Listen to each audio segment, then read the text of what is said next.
I think it's important for us to also be able maybe to give a disclaimer to say, why is it we are doing this as the Minister of ICT? We are doing this because it is quite important for us to also, as much as we say we need to digitize, people need the tools of trade.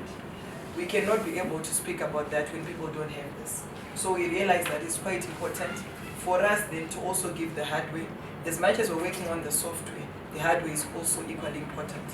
You realize that a lot of times we've had people train or even get equipped with intellectual capacity.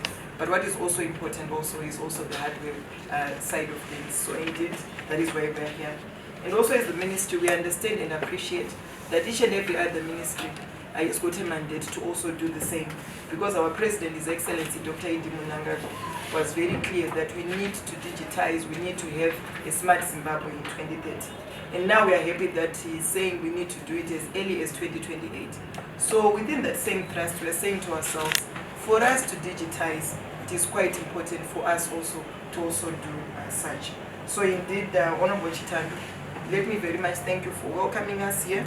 And this goes a long way in us achieving a Vision 2030 and also a Digital 2030. We definitely need for us to digitize so that at least we can integrate technology into town planning, we should do as a ministry. I think this is very important because we're going to contribute to a lot towards that, and indeed we also want smart buildings, and this can only be done if ever we're going to start initiating such thrust.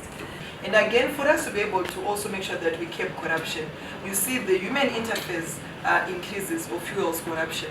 So the moment that we digitize our processes, definitely we'll see that definitely we're also going to reduce corruption. E-government is very essential for us as the Ministry of ICT. We are working on an enterprise architectural modeling where we are going to see an integration of all government departments. And indeed, we are working on this, and now we are very much making sure that we were able to achieve this as early as the first quarter of 2024. The way we work should be in sync with the upper middle.